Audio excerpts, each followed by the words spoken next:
Jujutsu Kaisen, while super high profile, was not a full Sakuga show. What is a full Sakuga show, however, is gonna be Chainsaw Man for MAPPA. So how the fuck is Jujutsu Kaisen Season 2 gonna be made? Ultimately, even with all the pieces connecting perfectly, the MAPPA team was unable to make Chainsaw Man the masterpiece that it was supposed to be because they have to rush it and then work on Jujutsu Kaisen Season 2, which, by the way, has an unreasonably bad production schedule. It is awful how little time they have to produce 24 episodes. So yeah, it's an extremely good trailer, extremely impressed by it. Looks really good, very aesthetically pleasing. As a Jujutsu Kaisen fan, I couldn't be more happy. That said, I also feel really bad for the staff because the schedule they have is awful. Chainsaw Man already had a bad production schedule, and Jujutsu Kaisen Season 2 has a worse schedule for 2 cores. So I guess we'll just have to trust the plan. If Otsuka does have a plan, which I'm sure he does. This must lead to somewhere, right? They can't just keep alternating between Chainsaw Man and Jujutsu Kaisen with horrible production schedules for both. That can't keep happening. But hey, it's making him tons of money, so it might just keep happening. I would love to see this level of quality throughout the entire season. I know that's asking a lot considering the production schedule. Apparently, they started working on Jujutsu Kaisen Season 2 around the same time as episode 9 of Chainsaw Man was airing. That's still not enough time. That's very low time. The differences here being far less level of detail as far as the drawings goes, a lot more movement, but the movement just can be compensated for by excessive second K work and excess amount of doga work. And since MAPPA runs pretty much a sweatshop of second K and doga work, I think that's how they're planning on putting out high quality episodes for this season.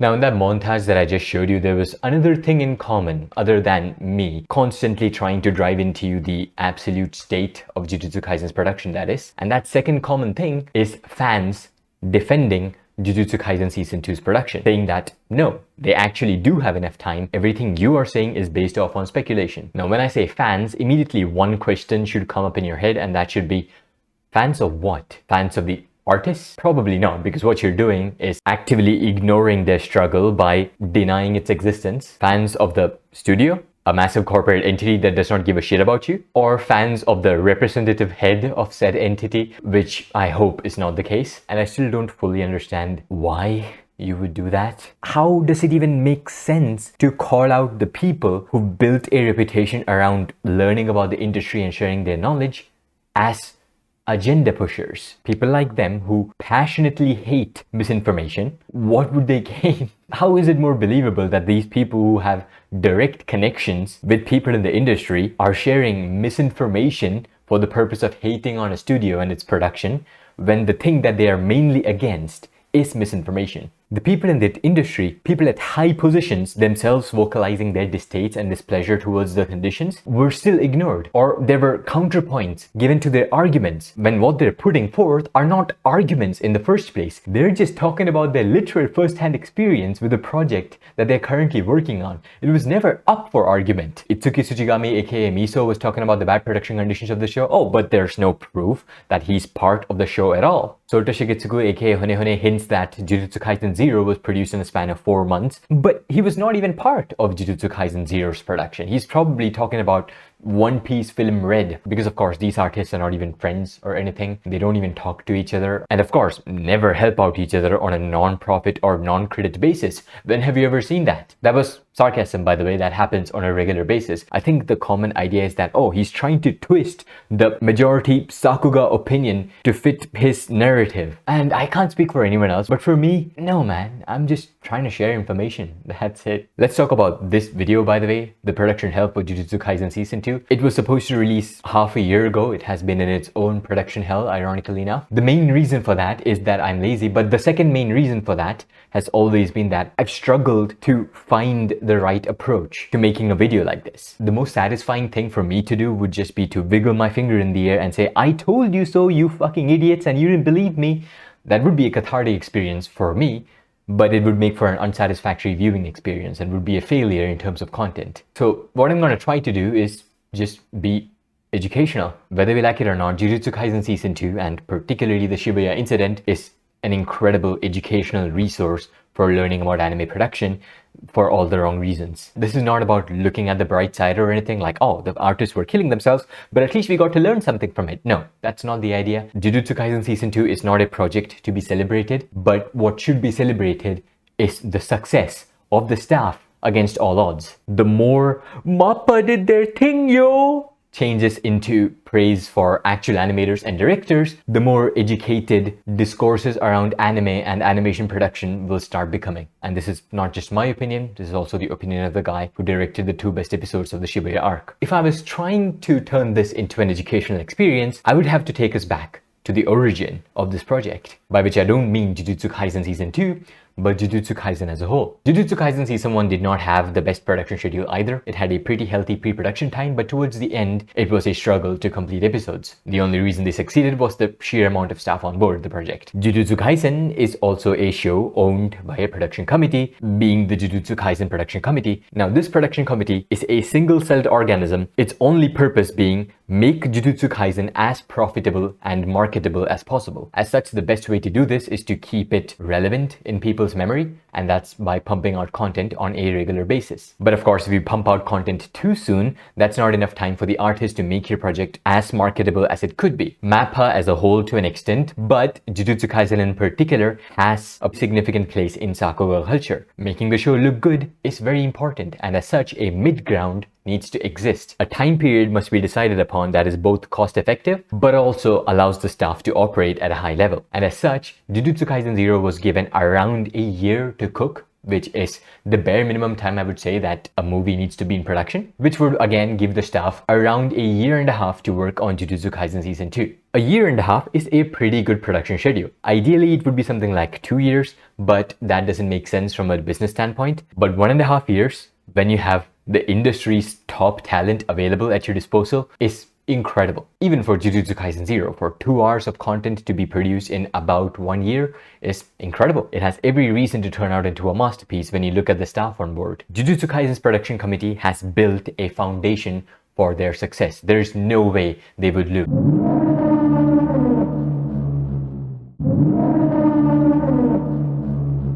The decision to take up Chainsaw Man was the dumbest thing ever. Manabu Otsuka was not satisfied with just having Jujutsu Kaisen. He also wanted the adaptation rights to one of the most influential and biggest IPs that any manga has ever seen, and he had to shoehorn that in between Jujutsu Kaisen's production. So what this ended up doing is shrinking Jujutsu Kaisen Zero's production schedule into something unreasonably tiny. The animation production for that movie was done in a span of 4 months. That is barely enough time for the production of a high-profile TV episode, let alone a fucking movie. Chainsaw Man's production schedule would also have to be short, because the longer that production is extended, the more unreasonable Jujutsu Kaisen Season 2's production schedule becomes. Plus, with Chainsaw Man's case, there's no committee to decide what's best for the project. It comes out directly from Mr. M's pocket, and of course a very short production schedule would benefit him in that end as well. Chainsaw Man was a ridiculously expensive project, and he would want to break even as soon as possible. 2 questions. Why does it have to be Jujutsu Kaisen's team that works on the adaptation for Chainsaw Man? Jujutsu Kaisen's team, led by animation producer Seshimo, is the strongest team available at MAPPA, so obviously they would want their strongest team to work on a project that's fully funded by them. Because Chainsaw Man is once again a project that has a significant place in Sakuga culture. Many well-known animators have made fan animations for that project. Second question, why can't they adjust Jujutsu Kaisen Season 2 schedule? The answer to that is that MAPPA does not have full ownership of Jujutsu Kaisen Season 2 like they do with Chainsaw Man. Jujutsu Kaisen Season 2's ownership belongs to a wide range of people, altogether known as the aforementioned Jujutsu Kaisen Production Committee. While Chainsaw Man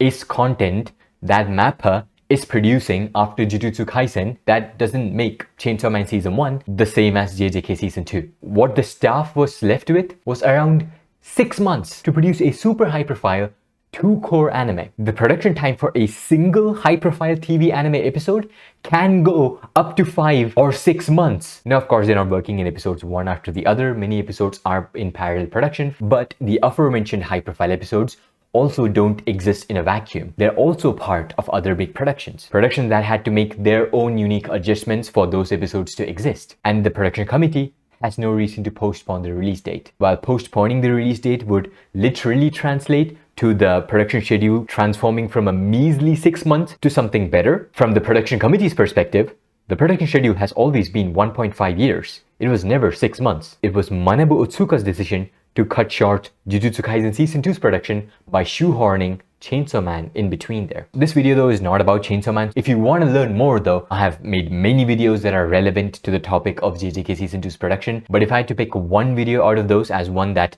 best complements this one, it would be my video Production Hell Chainsaw Man. So I do recommend checking that out after this one, or ideally before you get further into this one. Now from what I've said so far, you must already have an idea of how I predicted that Jujutsu Kaisen Season 2's production schedule is dog shit. It is from two factors: the timeline and the staff overlap.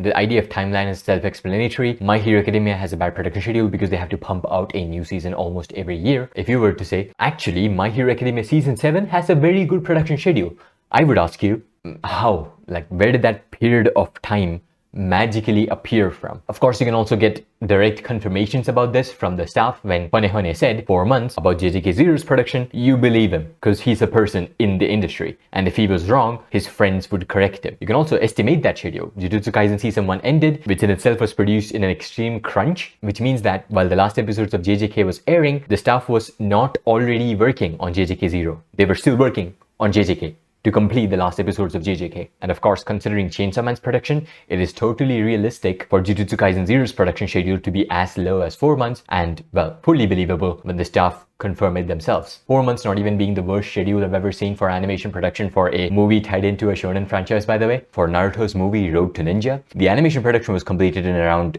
2 months. And I can walk you through how we got that information. The direction for this was entirely done by Purple Get, one of the biggest Sakuga nerds of all time, especially when it comes to all things related to Naruto. He is to Naruto what Fang is to My Hero Academia. He's also the author of artistunknown.com, which is an extremely educational website. It's like my second biggest source of information, only behind Sakuga blog. Anyway, what Get did was he looked at the sette, or popularly known as character design sheets, made by Tetsuya Nishio for this movie. Nishio-san dates his sette, and you can see here from this sheet that Nishio-san finished this on the 31st of May 2012. This means that until the 31st of May 2012, this character was not drawn for this movie, because you can't draw a character without receiving the character design sheet. The release date of the movie was the 28th of July 2012, which is less than 2 months after the sette for this character was completed, thus giving us an approximate schedule of 2 months. Let's talk about nuance first for the production, and then I'll talk against the production. Nuance point number 1. This is the main point, and that's parallel production. Animation production does not happen in a sequential order. While this character design was finished at the end of May, that does not stop the storyboard artists and the directors to include this character in their shots. Most likely, the storyboards were already completed by this point. Also, it does not stop the layout animators or the Genga animators, because not every scene involves this character. That is also true for any piece of media ever, and most pieces of creation, like, including this video. I'm recording this 2 days after the initial recording segment. I had to go to work, which is why I'm clean shaven now. When I got free time during work, I edited that segment, and now I'm recording this wearing the same t-shirt for continuity purposes. Now let's talk about against the production. So taking this piece of information into account, was the production schedule for this movie better than 2 months? That's where the negatives come in, because we don't know for a fact if the character design for this specific character was the one to be completed last. For all we know, this could be one of the earlier ones completed, because this is the main antagonist of the movie, which is a pretty important character. Number 2, the time for animators to work on a scene is always shorter than the deadline, because there are like a million fucking steps that come after animation. There are aspects like the 3D background and art direction that can be worked on even before the Genga is completed. And on the sound department, the voice acting, the sound direction, the music direction, these all can be worked on before the Genga is completed. But there are other things that cannot even be started, like doga, coloring, compositing, until the Genga is completed. So honestly speaking, it was probably worse than 2 months. 2 months is the best case scenario. So this nuance time section that I just explained is very important, and you can take that into consideration for every single project ever. Animation productions are always super nuanced. So the more you make surface level predictions, or the more you make surface level assumptions, the more the Sakuga sphere is plagued with misinformation. And it could be 2 points that sound extremely similar. The animation production for this movie was completed in approximately 2 months, and Studio Pierrot animated this movie in 2 months, are completely different sentences. My Hero Academia's production schedule is shit on its own, but when the staff has to also simultaneously produce a movie, that sucks even more. But the core staff of the movie is different and it does not affect the TV anime's production, so I assume Yutapon supervising 4 minutes of content in the newest My Hero Academia movie is completely unrelated to him not showing up in season 7 so far. And yeah, apply that not just to Yutapon but all the core staff and many important animators. People who love the project, like Kohei Hirota for example. This is what he's animated for the show. It's really cool, but I can guarantee you that what he did for the movie is gonna be slightly more impressive than this. And of course, we're never gonna get the same thing that he did for the movie copy-pasted into the TV show if he did not work on the movie. That's not how it works. But if the movie didn't exist, it does free him on a separate project. That separate project be My Hero Academia Season 7. And now that the movie's production has been over for some time, Hirota is back on the TV anime project and look at the first thing that he pulls off. The two things are separate projects, but ultimately they do share core stuff. Bungo Stray Dogs released Season 4 and 5 in 2023 and Season 5 released like 3 months after Season 4 did. Bungo Stray Dogs has a fantastic schedule. How does that affect My Hero Academia? It does not, because the core stuff is fundamentally different. If Bungo Stray Dogs Season 4 and 5 did not exist, that doesn't necessarily mean that those stuff would instead be put on My Hero Academia, because the fundamental production pipeline is entirely different. It is incredibly rare for a studio's production pipeline to be free while the other production pipeline is busy, but even more rare that if that pipeline was free, they would help out the other pipeline. Things like the director of one pipeline helping out in key animation for a different pipeline is not the norm. It is born out of extreme desperation. So that's it. That's how you estimate the production conditions behind any particular project. It's by taking two factors into consideration: the staff list and the timeline. And whenever I took these points into consideration and made a highly educated guess about Jujutsu Kaisen's production condition, I was always met with a counter argument being, nuh-uh. The same shit is still happening right now with Elusive Samurai, for example. People are making estimations and assumptions about the production schedule. There are leakers saying that, yeah, the production schedule is quite bad. There are other people who are the same people I saw defending Jujutsu Kaisen Season 2's production, saying that Elusive Samurai's Core 1 has already been completed. They never cite their sources, and they're never seen making educated guesses using these two same points. If I apply these two same points, let's look at the staff list working on Elusive Samurai. It is the Umehara team over at Cloverwork. The last project they completed was Bocchi the Rock, which had a terrible schedule and was produced in a crunch, which means they were working on it most likely until the last possible minute. Elusive Samurai is now releasing a year and 6 months after Bocchi the Rock, which is a really good schedule for a single core anime. If we take the ambition into account, considering the first 3 episodes of the show are some of the greatest heights of TV anime I've ever seen, it's now just a serviceable schedule. Also, you have to keep in mind that just because the show is airing 1 year 6 months after Bocchi doesn't mean it was an animation production for that entire period of time, because that is a common misconception. Season 2 of Attack on Titan did not have a 4-year schedule, and One Punch Man Season 3 does not have a 5-year schedule. And while they do have a foundation built by their previous seasons, they still have to be constructed from the ground up. And for a show like Elusive Samurai, even the foundation has to be set up. It is relatively challenging material to produce, so you do have to spend a significant amount of time into just figuring out how you'll animate a particular scene. And more importantly,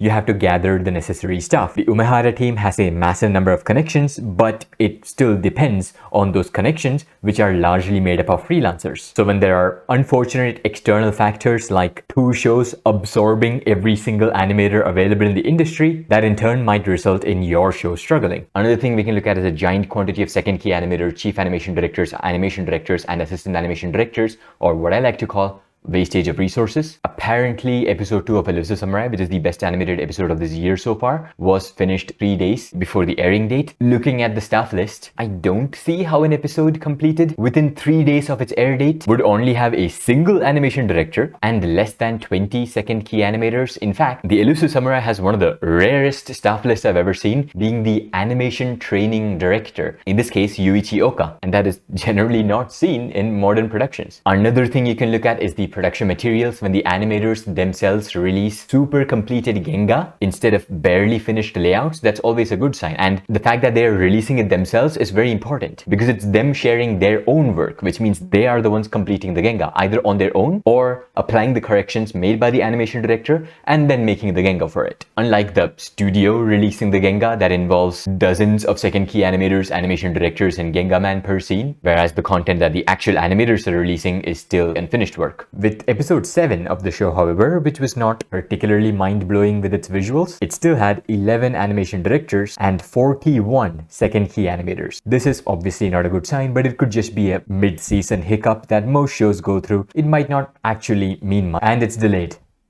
The show is delayed by a week.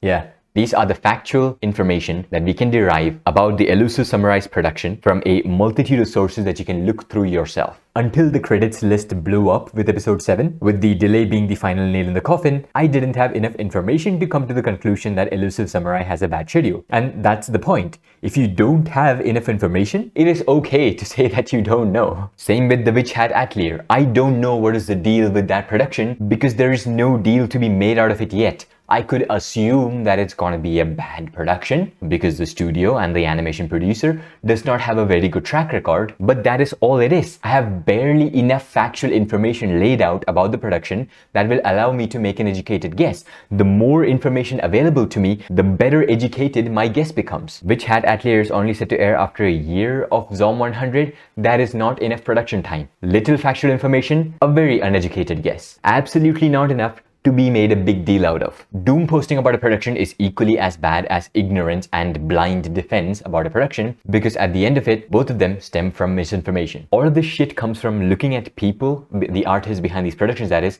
as cogs. And while the metaphor does fit, they're not literally cogs. They're people like you and me. My advice is to have some empathy. When I look at a professional baby namer naming a kid Jeff, I could do that. I don't care about that. When I see Vincent rotating a city, I probably couldn't do that. And so that is impressive to me. Approaching any situation from the angle of, could I do that? If it was me, how would I do that? To me, that's the simplest and the most effective way of forming opinions about anything. People blaming the animators themselves for joining Jujutsu Kaisen Season 2's production, like, oh, if Kosuke Kato is constantly talking about death and dying, he should just leave. It's just so cringeworthy to me when I see shit like that. It's so clear to me that it's made by terminally online people who don't know how society works. Running away from your problems is not as easy as turning off your Wi-Fi. Real people can't just run away. They have to deal with their problems, especially if it involves their friends.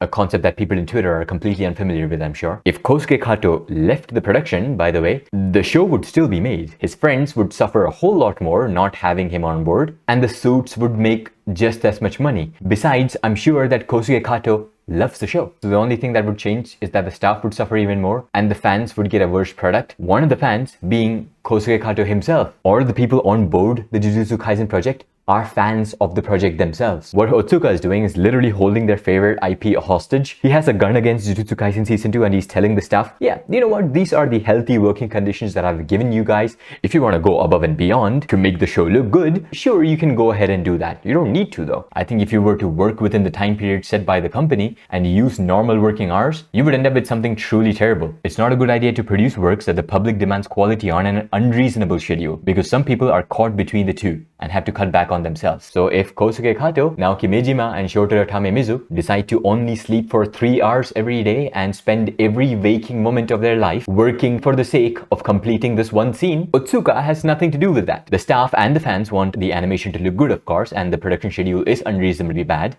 which is Otsuka's fault, but let's ignore that. People even say that people like me and the people at Sakuga Blog are part of the problem because they are pointing out the problems in the production, which is giving ammo to idiots to attack the staff. And the amount of logical loops you'd have to jump through to come up with that take would put a circus clown to shame. Let's not point out the flaws of Jigokuraku. Let's say that this is the best that the incredible directors participating in Jigokuraku were able to pull off. Let's continue to praise Jigokuraku as a successful project. Let's reinforce the bad actors behind the scenes. We are classically conditioning the producers like dogs into thinking that they can just do this and get away with it. And when they put their top tier stuff through horrible conditions again and they put out subpar product, let's continue calling it amazing. Because then you're no longer part of the problem. Ignorance would only further enable the bad actors. It would show Otsuka that squeezing in that Chainsaw Man money at the expense of the staff was the right thing to do. It would also allow him to maintain this public perception of being the savior of anime, the messiah, when in reality he's the Satan of Sakuga. And they obviously care about the image because they're willing to go as far as making the artist sign a non-disclosure agreement. But I guess they didn't realize that this terrible dynamic that they set between themselves and the artists, it goes both ways. Yeah, they basically have no choice but to work on the project because they love the show and they want it to look good and they want to help out their friends. But also, what the fuck are you gonna do if they speak out? You're not gonna fire them. You need these artists to make your show look good and make you money. So yeah,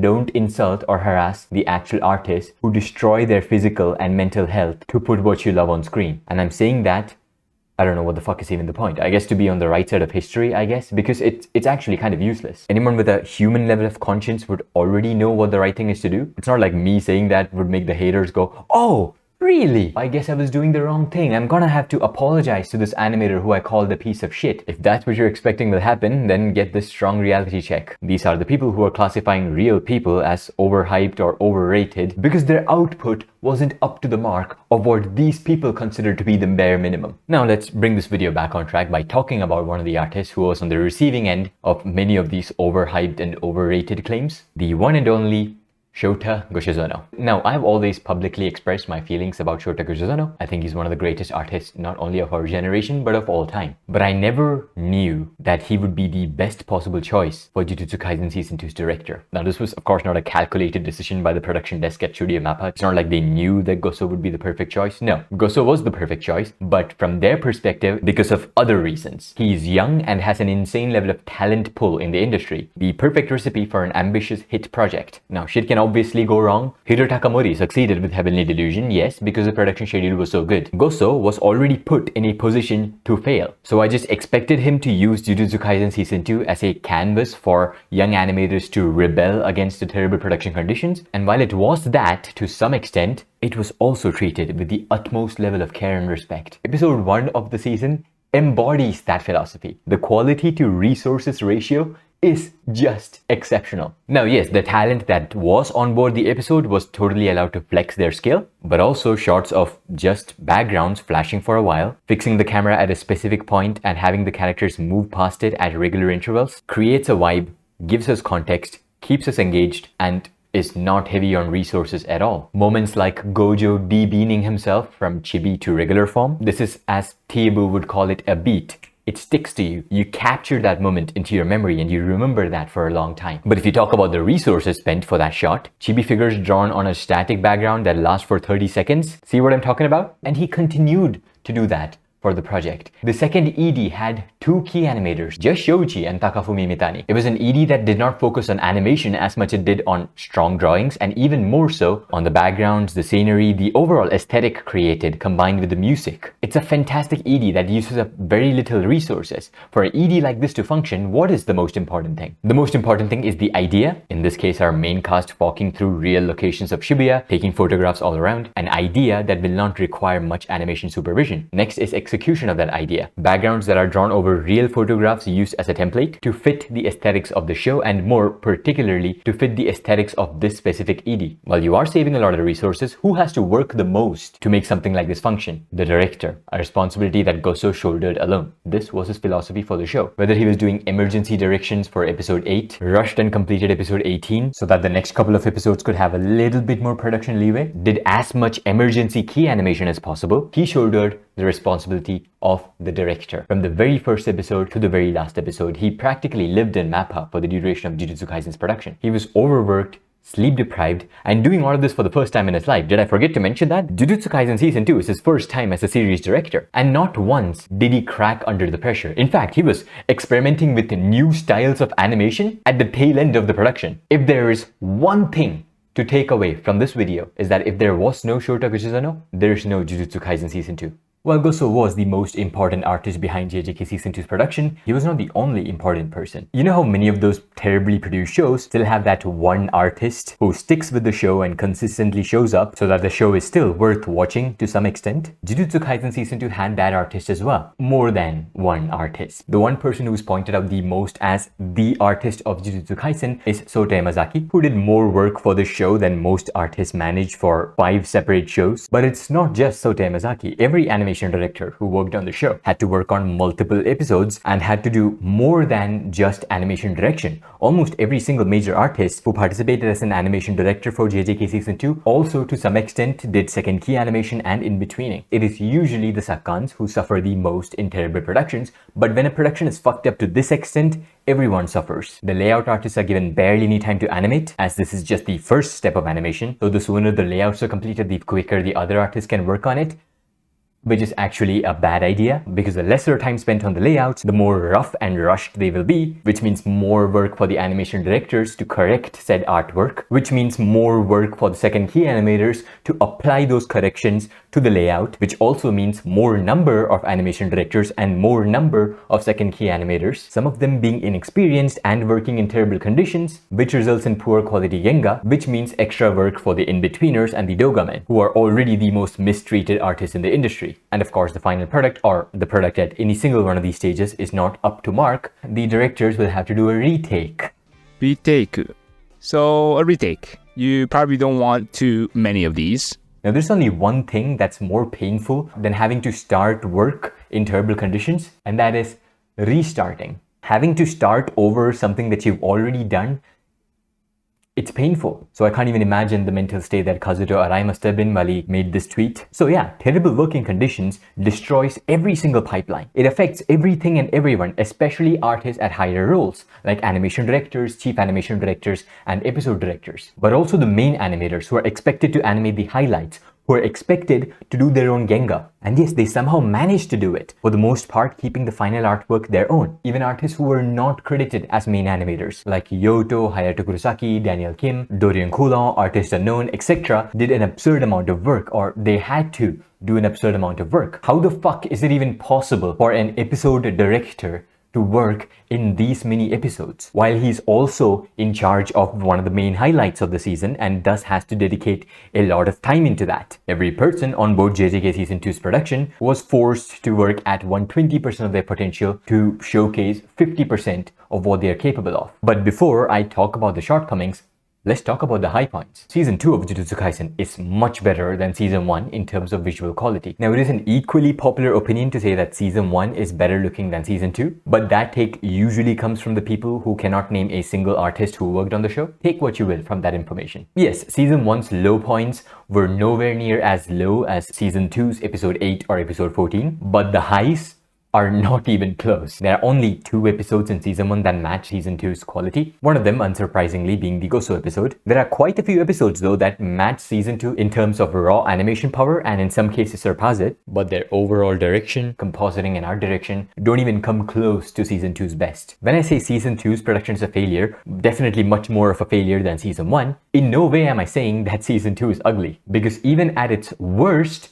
it is constantly interesting and fascinating, and that is taking the Shibuya arc into consideration. If you only take the first arc, then just pack up and leave. This is the best arc in modern shonen. Goso's episodes have always been a 20-minute showcase of the best that the industry is capable of. The Hidden Inventory arc is that, but for 5 episodes, where Goso Vision completely takes over your senses with execution so marvelous that for a while you forget that these artists are struggling behind the scenes. This is a quality that you see in quite a few young, highly ambitious directors, that they don't think of anime simply as an adaptation of the manga. Instead, you start from zero in this new medium of art, work around its weaknesses and exploit its strengths. The train scene in episode 8 of Chainsaw Man, directed by Goso, in the manga, Tatsuki Fujimoto is using that medium to its full potential. You see Makima making small talk with his acquaintance, you don't really understand what's happening or where the scene is going, and boom, Makima's fucking dead. The appeal here comes from the spontaneity of a page turn. You can't replicate that in animation, because in anime, you can't dictate the timing unless you're skipping forward and watching for some fucking reason. But yeah, the timing is dictated for you. So that's how Goso adapted the scene. Of course, it's all elevated by Taki and Inuma's incredible draftsmanship, but more so building suspense using the shot selection. We see all of these men go down. We can see the background outside the window. We have entered a tunnel. We hear the noises of something rustling or being assembled. We see that both the characters in focus have their guards down. The guy in particular, he's just playing with his phone. Then the tiny gun pokes into the corner of the screen. We see it, we immediately understand what that is, but we don't process it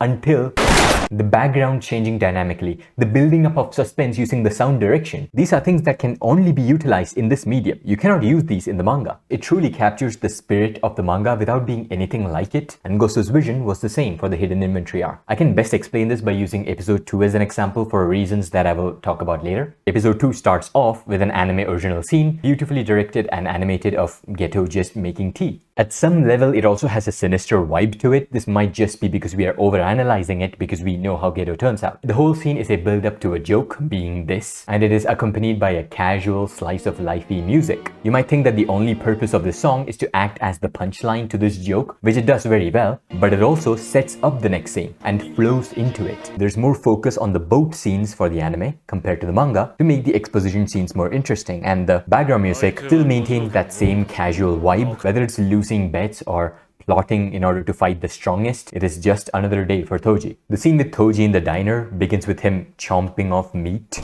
It has a focus on his scar and also sets him up as kind of ill-mannered. He's still betting on boats, and when he breaks his chopsticks, they break unevenly, which is just an extra fun detail to show that, yeah, he's not a guy who has very good luck. If he was summoned as a servant in the Fate series, he would probably be a lancer. And yeah, the chopsticks breaking unevenly is anime original. The scenes continue to be extremely well composed and interesting. Toji bumping into the guy, breaking his bowl of ramen, and squatting in front of him to intimidate him, all anime original, which also of course includes the scene of him purposely walking over the spilled food. Toji leaves the diner and the shot holds onto his chopsticks that he's poked into his food and left upright, which, you know, signifies bad luck and death in Japanese culture. Geto vs. Dumb Old Man is just a masterclass of Kaito Tomioka's animation. Here comes another case of that page turn effect. Full page spread of just a dog in your face works in the manga medium. How would you adapt that into the anime? Yes, you could use a jump cut and suddenly transition to that. Oshinoko did that amazingly in this scene. But when you have someone as talented as Kaito Tomioka animating, why not make him do this? Another example of perfect usage of background music. The core music first feels out of place,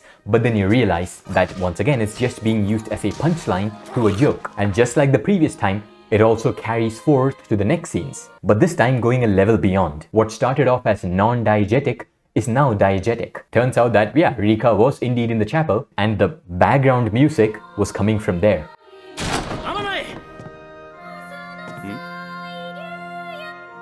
Goso has always been a fan of using these diegetic elements to bridge the gap between the fictional world and what we get to see. Like in his episode 17 of season 1 when Ichichi gets startled by the fire, you as a viewer is not expecting that to happen, and that is what makes it so much fun, which is again something that JJK season 2 excels at. I'm still not a fan of this kind of comedy, but I can still appreciate it when it's executed this well when compared to season 1's comedy. Maybe it's because of the simpler character designs or having designated chibi animators to draw such scenes, the overall vibe that the direction sets up, which allows them to seamlessly switch between serious and humorous back to serious. It's all done really well. And we are back to action. The action, of course, being exceptional and really fluidly animated. Gojo warping forward is also another anime original segment, which is perfectly accompanied by the beat drop of the score. Another exceptionally short, storyboarded and animated segment, while most directors would just look at this panel and go, yeah, that's an iconic Gojo pose, let's just adapt it one-to-one. That is not happening in this project. There's also a conscious effort to build upon the manga wherever possible, like the way Gojo is carrying Amanai. In the manga, Gojo just carries her by her back. But in the anime, Gojo is not actually grasping at Amanai, he's attracting Amanai's back to his palm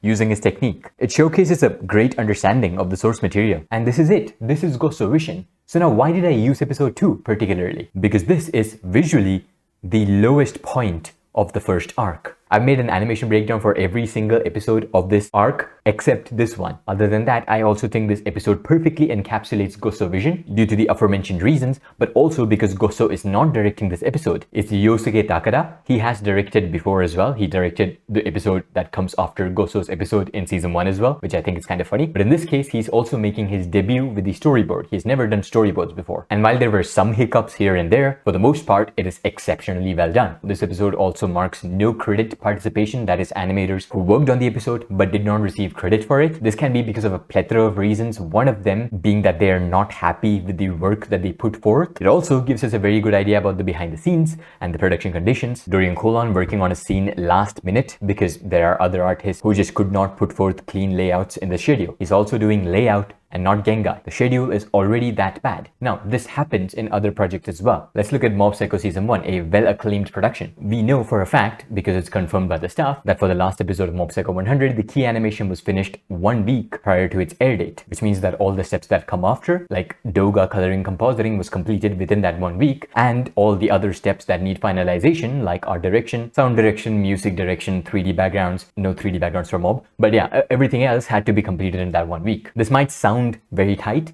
and it is, but it is also the last episode of a single core show. If you look at the final product, it is 100% polished, and if you look at the credits list, just 2 animation directors and 15-second key animators. A few of these artists are just directly the members of the One Punch Man Season 1 team. You can probably tell by looking at these names that they are not your average second key animators. These are industry-leading animators, and they were brought in to complete Yutaka Nakamura's sequence, each cut completed by a different animator, with the whole thing still feeling like Utapon's work. But it was still tight, and the production schedule was still bad, and Jujutsu Kaisen Season 2 was worse with its second episode. You can visually see that in the final product, with layouts not being completed to their full potential, and you can see that in the staff list. 1 chief animation director and 7 animation directors. And on the second key animator side, while Mob Psycho's finale had 15, JJK Season 2's episode 2 has 43. One of them being Pine Jam, which is not the name of a person, it's the name of a studio, so the second key animator list was definitely more than just 43. Episode 12 out of 12 episodes of Mob Psycho Season 100, produced in a crunch, was still healthier than episode 2 out of 23 of Jujutsu Kaisen Season 2. Sacrifices had to be made from the very beginning of this project. We never see the staff working to their full potential, but ultimately, Hidden Inventory Arc is still an incredible work of art, with the cherry on top being Gosso's final episode, which is the best episode of the franchise and one of the best episodes of anime I've ever seen, at least top 5.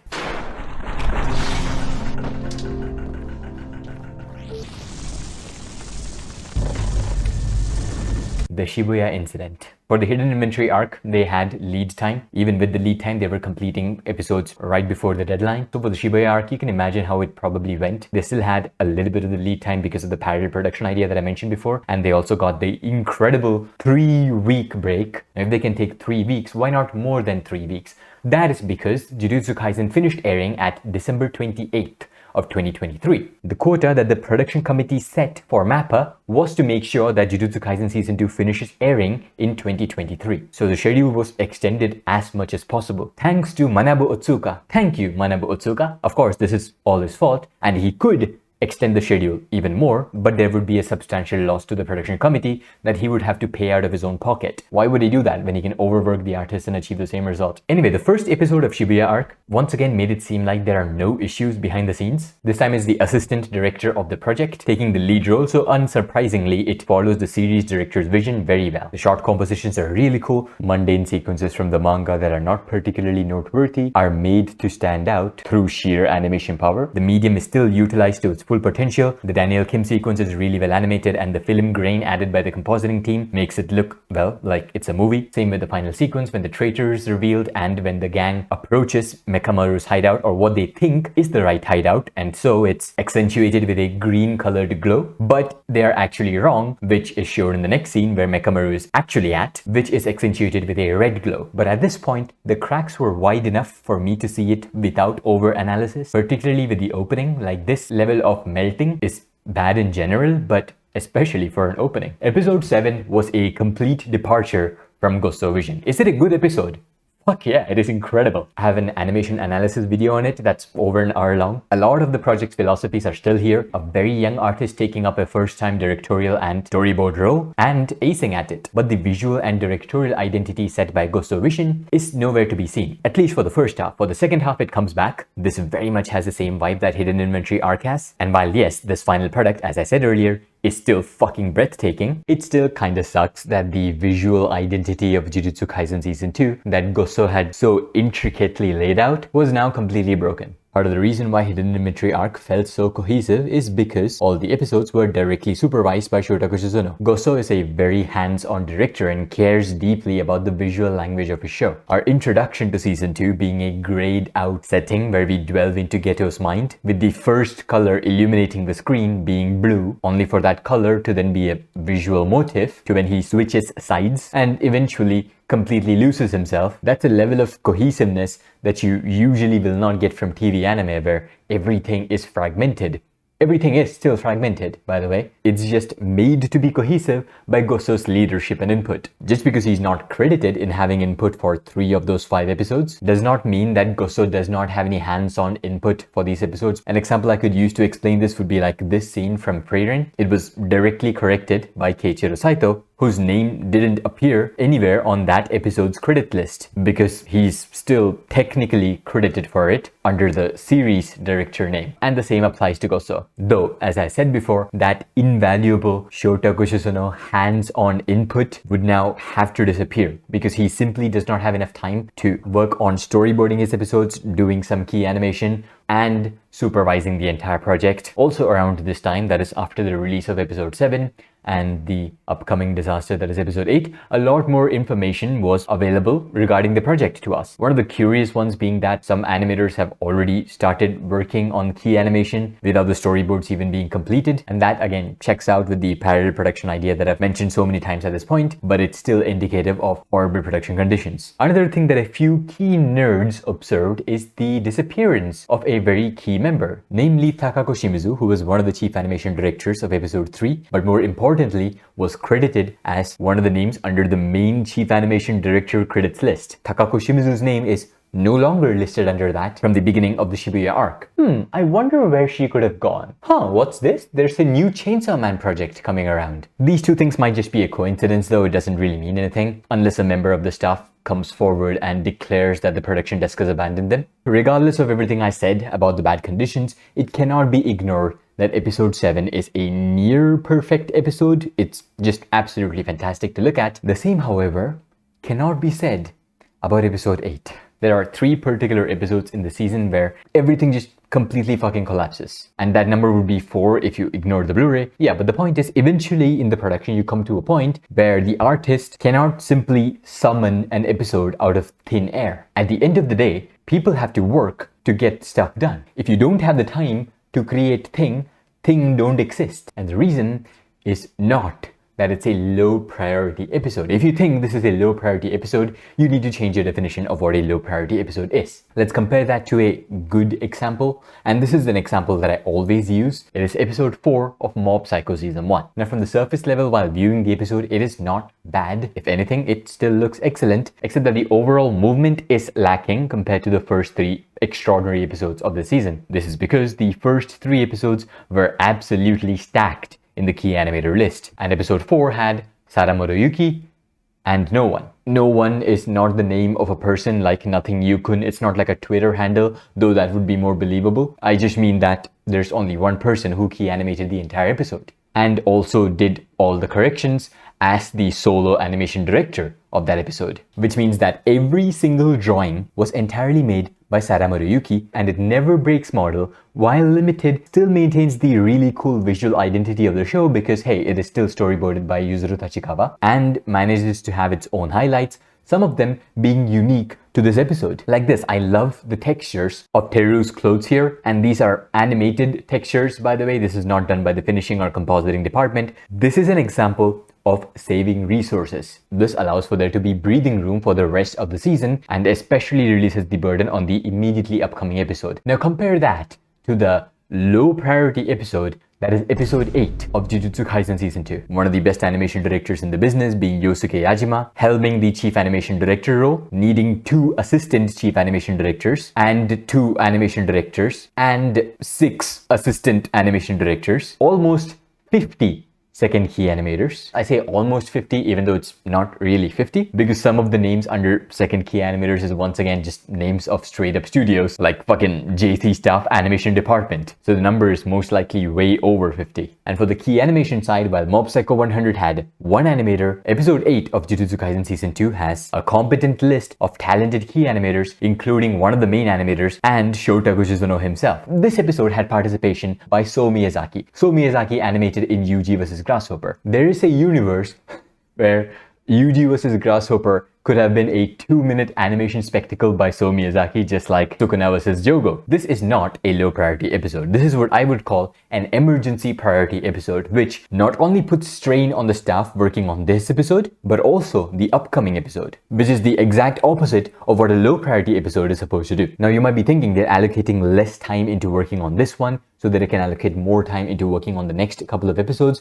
That's not how this works. There are a few rare cases where they do pull that off, like as I said before, Goso's episode 18, but that's because the next episode had its own dedicated team already working on it. But in most cases, episodes produced on an emergency basis like this one put strain on the next episode as well, because these episodes are all hands on deck. Regardless of what you're assigned, where you're working, you will be put onto the episode that will be airing next week. Because hey, you can't just not draw characters, right?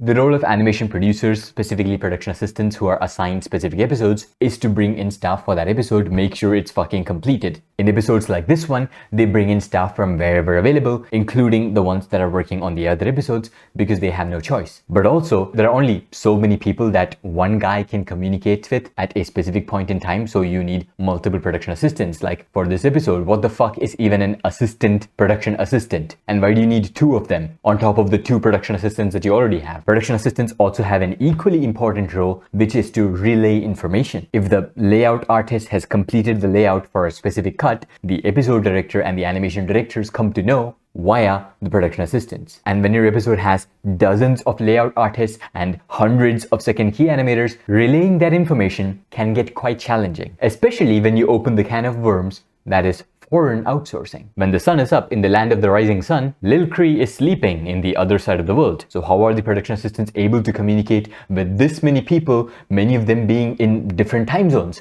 They don't sleep. But Manko man, how is that physically possible? Wouldn't they get hospitalized due to exhaustion? Yes, that's how Shota Umehara got hospitalized during Wonder Egg Priorities production, and then he came back, and then he got hospitalized again. Gosh, I can't deal with Japanese work culture. It's way too fucked up and it needs to change on a fundamental level. Talking about Lil Cree again, she's made a fantastic 2-part video about her experience with the production of Jujutsu Kaisen Season 2. It'll give you a fantastic idea about the behind the scenes, especially about this production assistant dynamic that I just mentioned. For example, there were times where Lil Cree was doing nothing. Even though she is literally behind schedule and could use that time to catch up, she can't, because she doesn't know what to work on. She has no information available because her production assistant is either fucking dead and being cloned by Otsuka, or because all the production assistants are busy working on the episode that is set to air that week, which is emergency priority, or well, maximum priority, which again is definitely not low priority. The next episode also clearly showcases the consequences of this. It's easy to see because we have a direct comparison to this. Shota Goshozono doing the storyboards with another person directing. We've had that episode before and it was the best episode so far. I'm not going to go too in-depth into the nitty-gritty because once again, I do have a video where I break down the animation of this episode, because yes, it is still fucking incredible. I'm just saying that it could have been on the same level as the best episode of the franchise. And unfortunately, that can also be said for multiple upcoming episodes. The reason I said this episode is important is because it gives us a clear-cut idea of what even the highest priority, most important of this stretch of episodes will look like. It'll have cases of bad in-betweening and animation errors. It'll have cases of layouts not being completed, so they just cut it. This is a particularly blatant case of that. This is layout by Van Oba. In the original layout, Gojo is holding his chin. He has the thinker pose. This is what it looks like in the anime. Yeah, it's zoomed in. The thinking pose was either not completed or maybe the idea was dropped and there was not enough time to fix it. So they just zoomed into the shot. But of course, it was not supposed to be zoomed in, so there's obvious aliasing, and then it zooms out into a Yosuke Yajima drawing. This is the state of the highlight episode, and that gives us a clear idea of what we have in store going forward. From here on, it's just a snowball effect. The bad production schedule is now an avalanche, and the staff have nowhere to run. The next episode further confirms it. Once again, directed by episode 2's director, Yosuke Takara. And to be honest, he did a fantastic job with it. He laid out his own visual identity into the episode. The usage of colors is really good, but unfortunately, the drawings simply aren't, whether that's broken in between, broken second key animation, or just drawings not being as appealing to what we are used to for the rest of the show. There's an air of incompleteness that surrounds this episode because it is incomplete. While not as blatantly obvious as the worst cases of the season, this episode was still supposed to be just as special as episode 2. Now you probably just want me to get to the popular episodes already, but episode 11 is just far too interesting from a production side to skip over in this video, because if we are talking about that idea of episode prioritization again, then this episode might be the only low priority episode in the entire show. Once again, it does not necessarily save resources. That is a luxury that you simply cannot afford at this point, and the animation director list is absolutely stacked, but the episode is helmed by a debut storyboard artist and a debut director, and on the key animator list there are so many foreign names here that it spawned a new meme,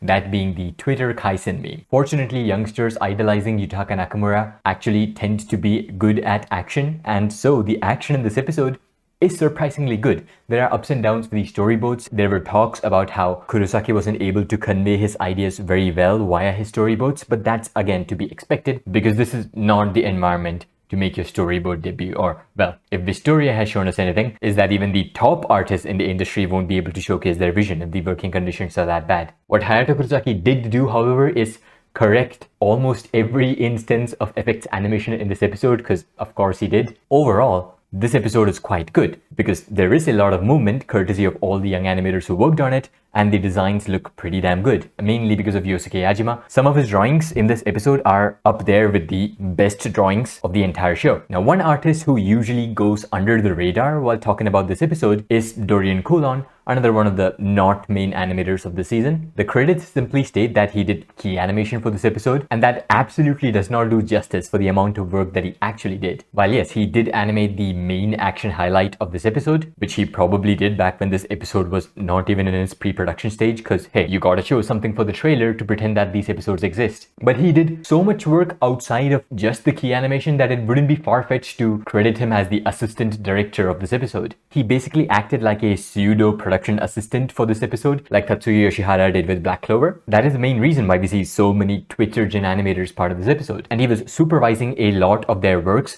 at every stage. Like sometimes he would do the layout animation and these artists would do the second KA, and sometimes it's the opposite way around. To illustrate just how important he was for the animation of this episode, I'll just take this cut for example. So the rough here is animated by Mephisto. It was then cleaned up into a clean layout by Dorian Coulon. This is still not like second key animation because these are not keyframes. This is still a layout. And then Yurika Nakanishi drew the correction. So now what's left to do is the Genga, which was Dorian Coulon again. He applied Yurika Nakanishi's corrections onto his layout to make the final Genga material. He did layout and second key animation for most of the scene. And this is all on top of him having his own cuts to do, where he's again going all out. He's recording reference footage of hands and working on really cool action set pieces. So overall, yeah, Dorian Coulon was not just key animator for this episode. This episode also once again saw the participation of Fei Hung's team, and through him came one of the most impressive talents that we got to see in the show. I'm talking about Chinese animator Yiwu Zhang, who goes by the name Nothing Yukun. I'm just going to refer to him as Yukun because it's easy. Yukun did second key animation for episode 7, which once again had Fei Hung's team participating, so I'm assuming he just worked somewhere over there. But in this episode, he made a debut work of key animation, and his smoke animation was so good that Hayato Kurosaki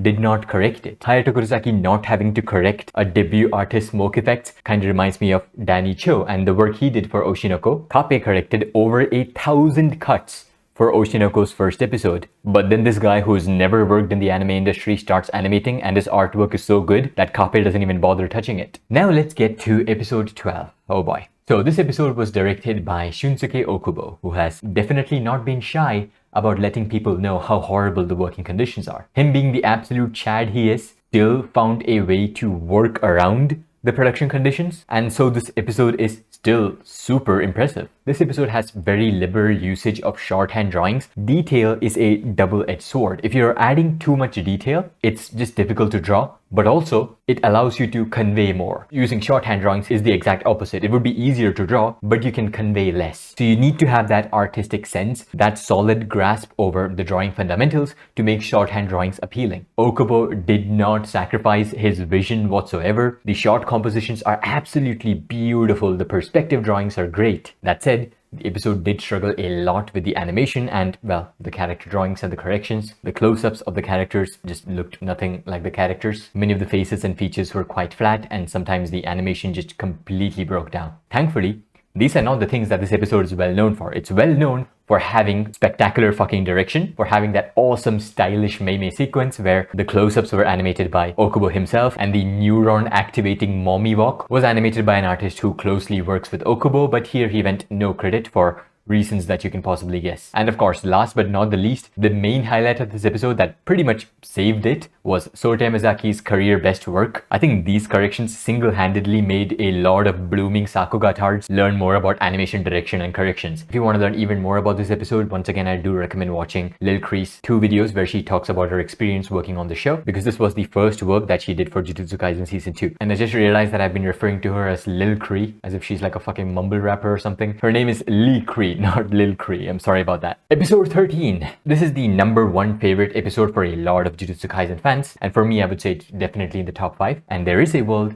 where it could have been #1. I'm not going to go too in-depth into the technical aspects of this episode because once again, I've made a whole video regarding that. What I do want to talk about though is the pre-production process of this episode because it's fascinating. This episode is the first episode where we really feel like we are in this real life location. It takes a massive amount of effort to immerse the viewer into a location that actually does exist because you can't reuse any of the usual texture assets. If you see a random Nepali poster as part of a background element in My Hero Academia being reused in One Punch Man Season 2, which is a completely different production, that is fine because these are not real places. You won't even notice it or bat an eye to it unless you're an extreme nerd like me. But for real locations, you gotta design something similar from scratch. For iconic locations, that's all the more important. And the way they were able to capture these locations with such level of accuracy is by actually going on site and taking pictures. Rokehan, this is short for location hunt, where people go to a real-world location to take reference photos and to make studies. For this, Arai and Sunakohara went with Kai Ikarashi and Itsuki Tsuchigami. And that gives you an idea of the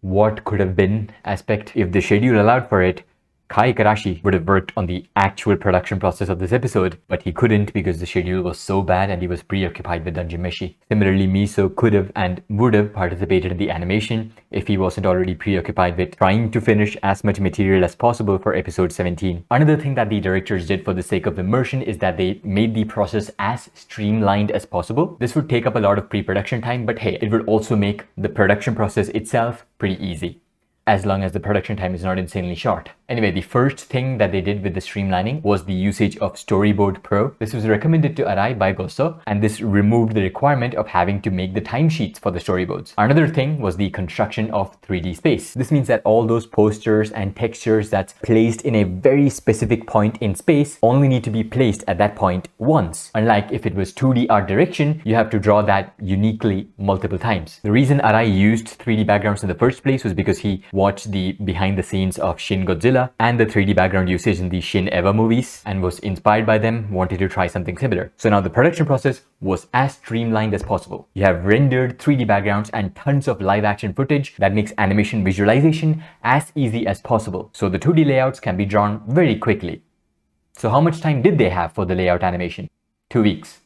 So how the fuck did they finish this? They finished this because of the strength of the directors. Kazuro Arai drew 101 cuts of layout for his part, and on Takumi Sunakohara's side, Sunako was already against the 3D pre-visualization idea that Kazuro Arai had, so he instead was spending a ridiculous amount of time, around a year in pre-production, just meticulously drawing detailed storyboards. And at the end, they just told the animators to just trace the storyboards, which is why a good portion of Sunakohara's segment just completely lacks animation timing, because it's straight up just traced storyboards. Kazuro Arai is too nice, so he blames himself because he says that he spent too much time in pre-production. And while that is true, the extra time spent in pre-production is also what allowed the production phase to be easier. Ultimately, they just lacked time. For an episode of this level of ambition, 2 months is simply not enough for animation production. Unfortunately, the episode did not receive many Blu-ray corrections. There were 2 cuts in particular that were so unfinished that they just zoomed into the shot and called it a day. This cut was completed for the Blu-ray, so you can now see a zoomed out UG in full resolution. Unfortunately, this cut, which was supposed to be like a highlight cut, still couldn't be completed. And I know this for a fact because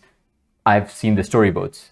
When you have close to 100 second key animators participating and you hire them indiscriminately without a background check because you're just that desperate, leaks like this just tend to happen. all of these shortcomings still don't take away from the fact that it's one of the best episodes of Jujutsu Kaisen. It is just too well directed to be anything short of a masterpiece, and still has many sequences of extremely good animation by legendary figures who were brought in through Arise connections, high-level artists who chose to work without credit, and Fei Hung's team alongside a couple of Twitter animators once again coming in clutch, Yukon flexing his god-gifted skills again. They just wanted there to be dynamic animation, and the young artist fulfilled that purpose very nicely. Since Yosuke Yajima is gonna redraw everything anyway, god, this man is insane. And last but not the least, the most memorable action cuts of this sequence were made by the main animator Kosuke Kato. So how does the next episode hold up? Once again, an episode where Gosso, Honehone, and Yoto participated in key animation, and Shun, Yosuke Yajima, and freaking Kazuta Kasugiyama participated in animation direction, cannot be considered a low priority episode. This episode would have been an absolute masterpiece under different conditions. The director was Hokuto Sadamoto, once again an artist who's making his debut. Sadamoto is a fantastic artist, his artwork is really appealing, and Sadamoto was absolutely done dirty with the schedule of this episode. What episode directors do is supervise the entire episode. You know, they have to direct it, that's hence the name. As you might guess, supervision of every single component of the episode, from the visuals to the audio to communicating with the production assistants to get the necessary stuff for this episode, it takes a lot of time. It's a process that spans over months, and Sadamoto had 2 weeks to supervise 250 cuts. Now that's, I'm not even exaggerating it, that simply was the reality of it. It sounds goofy with how comically impossible it is. Sadamoto understandably wanted to go no credit for this, but yeah, the credits were leaked. Fortunately, for the most part, the community was very supportive to him. Of course, there are going to be a couple of bad apples who are just complete wastes of oxygen, but for the most part, we were really appreciative of the work that he was able to do. But even that was backfiring to an extent. He felt like he didn't deserve that. He was making extremely depressing tweets about how he just wants to be left alone. These days, he started making all of his fan artworks again, and his tweets are much more positive. So I'm glad that he's moved past that, but I really do hope that in the future, him and Shunsuke Okubo in particular, they get another opportunity to direct episodes, but with actually humane conditions. Episode 15 rolled around, and it was another solid action episode. The action storyboards this time done by Isuta Meister. The day Isuta actually works on a competent production, the world will change for the better. This also saw the return of one of the main animators of the project, Keiichiro Watanabe. While a couple of cuts here were sloppy by his standards, it was still the best piece of action in this episode. The fact that he pulled off incredibly complex cuts, especially this fisheye perspective cut, without abandoning his work ethic is just incredible to me. By that I mean that he does the in-betweening himself. Once again, Lee Cree did work on this episode, so she extensively talks about the process. Particularly interesting points were how much freedom the layout artists get with modifying the scene, and she also talks about a particular cut which showcases how the original vision gradually loses its potential because of the extreme segregation of animation steps. I can explain that using this cut made by Dorian Colon. In his original vision, there's a strong build up to the punch, cool impact frames, and to show just how strong the punch is, the ground behind the bad guy shatters into Utapon cubes. But this is only the layout. When it got cleaned up during the second key animation, this is done by Nathan Goro. There's still the build up to the punch and the impact frames, but the debris animation is now gone. And finally, in the version of the episode that we get to see, even the build up to the punch is gone, only the impact frames remain. If Dorian had enough time to also do the Genga for a scene, that scene might have turned out completely different. Or if there was more time available to Nathan Goro or the in-betweeners and Doga artists, Dorian's layout would have been done more justice. But unfortunately, less time for one artist usually also means less time for the other artists, since the time limit is for the production as a whole. So when the production is not held back by the schedule, you'll get to see a massive glow up in every single department of anime production. You'll even be able to hear the massive glow up. Episode 16 is an episode produced pretty much outside the production cycle of Jujutsu Kaisen Season 2. It's less like an episode of the Jujutsu Kaisen Season 2 project, but a project of its own, with its own director being Itsuki Tsuchigami and its own main artist being Nakaya Onsen and So Miyazaki, both of whom once again did so much work that it wouldn't be far-fetched to call them assistant directors for this episode. Nakaya Onsen did all the animation for Toji, and I mean all the animation for Toji, and he did all of his Genga as well, which is why his part looks distinctively like his own work. He didn't stop there though. He assisted with the CG art design, he made changes to the shot composition and framing.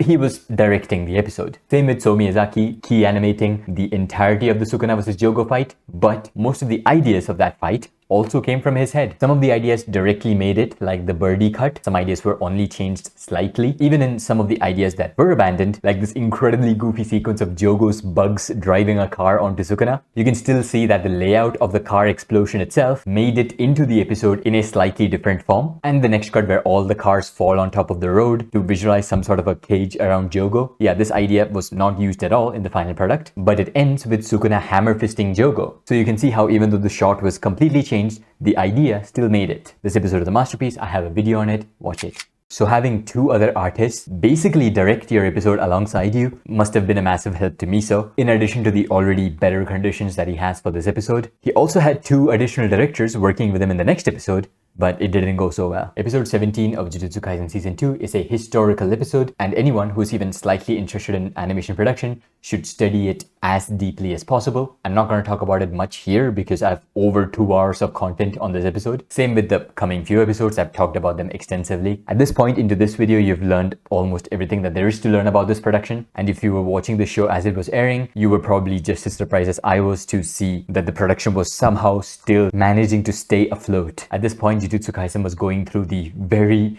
definition of brute forcing. Like, look at the chief animation director lineup from episode 22. This is a lineup that is enough for an entire show that has a good schedule. Like, all of these artists could just do a couple of episodes each and you have a whole show. The director of this episode was the assistant director again, Ryota Aike, but he needed help from Yosuke Takada and Yuji Tokuno. When you have this lineup of chief animation directors who are backed by 17 animation directors, animators from everywhere, including fucking Yuichiro Hayashi pitching in to help, Honehone somehow doing this in a span of 24 hours, and 73 people, including a couple of studios, doing second key animation to complete all of this. Yeah, you still get a good episode. And then the final episode, I don't even want to bother comparing these two episodes side by side to show you which one's better. What I do want to show you though is that this is how Shota Goshozono still wants his show to look. After storyboarding in 4 episodes and the ED, directing 2 of those and the ED, and animating in 8 episodes, all while supervising the entire project as the director, Shota Goshozono, in his last episode, wants baby animation in a 3-point perspective, the cradle itself drawn in 4-point, and fucking rotoscoped spring roll animation. So that's it, right? The project is over. How's the future looking for MAPPA? Honestly, way brighter than it was before. With projects like the Ranma remake and Lazarus, the studio is going on a very good path. Unfortunately, it does not fix the main fucking issue, being projects A, B, and C, the bread and butter of the studio. Dorohedoro is getting a season 2. Jigokuraku will once again have to work with the scraps that Dorohedoro provides them, which granted this time would be much better because the team is not producing Attack on Titan, they're doing Dorohedoro, where Yuichiro Hayashi is probably going to do all the storyboards himself anyway, and the 2D animation is not that intensive because they're going to use CGI. But they still do need directors to process Hayashi's storyboards, so ultimately, although better quality, Jigokuraku is still going to be left with scraps. And of course, the main issue is the third project, which is 2 projects in one. The Seshimo team still alternating between Chainsaw Man and Jujutsu Kaisen. They can either drop one of these shows, which is not going to happen, or they could split the production line for the 2 shows, which is probably not going to happen because they are taking more creative projects like Lazarus and Ranma on the side. And more importantly, they want the Seshimo team on both of these shows. So this is probably gonna keep happening until 2028 or 2030 when one of these shows end. Some people are also saying that I have a hate boner for MAPPA, that I'm a hypocrite, I don't actually care about the artists. At this point, if I say Adolf Hitler is bad, there will be a couple of people saying, oh, he is not the only genocidal maniac in history. Why are you not talking about Joseph Stalin? Are you a supporter? It's a stupid fucking argument. Jujutsu Kaisen is still a prime example of a terrible production. If I had to make a production hell for something like Elusive Samurai or Oshinoko, I would have to make production hell anime industry instead, because that is just the state of the average high-profile show now. I only make production hell videos for particularly fucked up productions. Chainsaw Man, a fully studio-funded passion project that still crashed, and Jujutsu Kaisen Season 2, the most abominable high-profile production maybe in the history of anime. One of these days, I would also like to make a production hell video for One Direct Priority as well. If I could personally do something, I would. And in fact, I believe I am helping by making these videos. The most we can do is talk about it.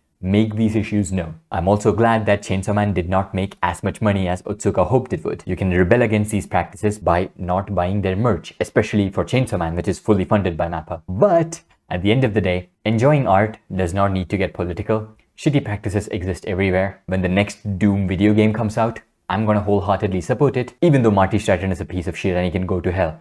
Pun intended. I'm not gonna ignore the works of Hugo Martin and hundreds of passionate animators, level designers, just because their executive producer is a piece of shit. Ultimately, a creator's strike would be more beneficial than a consumer's. And with Jujutsu Kaisen Season 2, that did happen. Talks about bad production conditions is sealed. Artists don't talk about it. But here, that happened. Even artists like Haki Yugo and Vincent Chance are declaring that they'll never work for the studio again. And if these practices continue, more and more artists are going to rebel, and eventually you'll be isolated because you've burnt too many bridges. The sad thing is that the artists will still keep suffering when that happens. Maybe Akutami Gege himself addressing this would make a difference. Or, you know, evil people could stop being evil.